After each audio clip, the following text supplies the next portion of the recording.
This is the holiday special for things that trigger LEGO Star Wars fans. It's also the season 2 finale, so...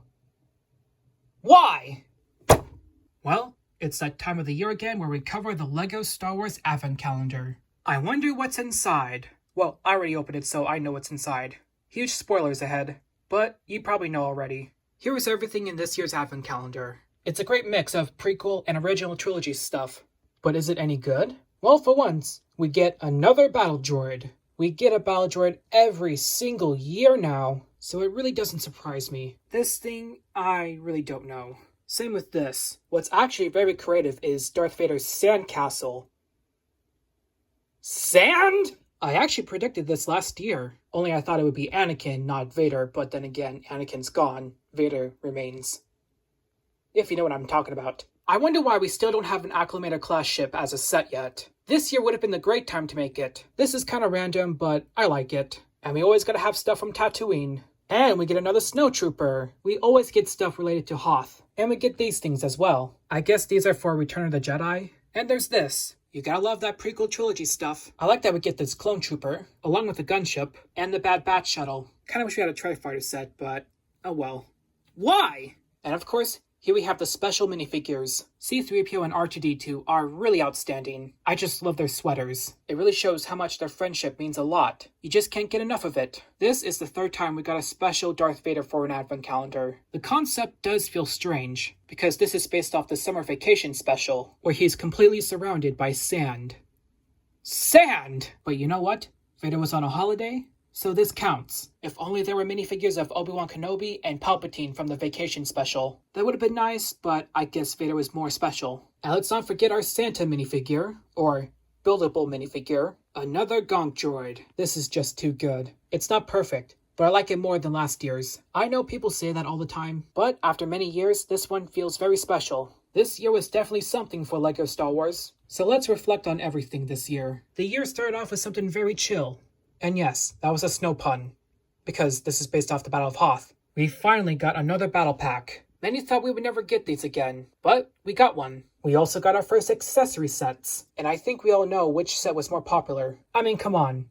They're clone troopers. This is one of few prequel sets we got, and this year was the 20th anniversary of Attack of the Clones. And this set really wasn't meant to celebrate the movie. Neither was Obi-Wan's Jedi Starfighter. I mean, it's great that we finally got one, especially since we got our first ever Kaminoan minifigure. I really feel like LEGO missed out on making 20th anniversary sets for Attack of the Clones. We also got another Republic fighter tank. Despite its flaws, I think it's still good. And come on, we got these clone troopers. Hopefully this means we get more legend stuff. We also got an ATT walker with Commander Cody and no crab droid. While this set is expensive, I still like this for the minifigures. We've definitely gotten a lot of sets this year based off TV shows, games, and even movies. Well, except for the sequel trilogy, and even Tales of the Jedi, which was a great show, but I wish there were sets for it. But what we did get were sets based off the the Book of Boba Fett. But let's be real, Mando became the main character once he showed up. This show really had potential, but I really lost interest in it. But that doesn't mean we should still get sets for it. The only set we got for the Book of Boba Fett was this one, with the amazing BD droid.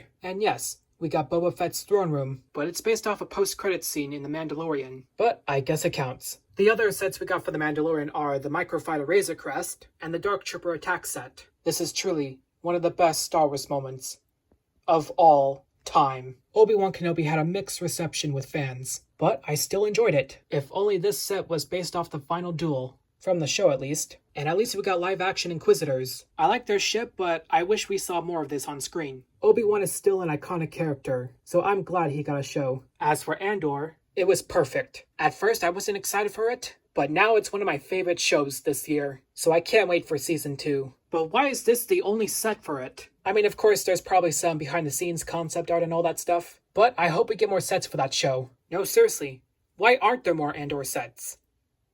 It was really good. Why? We also got display sets. I really like the concept of them. They're just too overpriced. I want to see more diorama sets. That's only if they sell very well. We also get the Lars family homestead kitchen. Just not the entire house. And then there's this minifigure, which is only exclusive to those who got the Skywalker Saga early. I still haven't finished playing the game. As for UCS sets, we got a Land Speeder and the Razor Crest, which is truly one of the best sets out there. I don't like how the display panels are stickers, so hopefully they change that. Oh, and there's also BD1. And while I do like this set, I want to see more sets related to the game. Most of these sets were good. Some could have been better. We didn't get one certain thing this year, and that was a movie. Obi-Wan and Boba Fett were supposed to have films this year, but we all know what happened. They got Disney Plus shows. And some argue that these two should have had their own films instead. And I somewhat agree. Just imagine if Obi-Wan had his own movie. That would have been more special. And what happened to Season 2 of The Bad Batch? Yes, Season 2 is coming out next year, but will there be any more sets for it? I am mixed about how all these shows were handled this year. But in the end, there are more projects out there that we can watch. All the while we wait for another show to come out. How does all of this relate to LEGO Star Wars?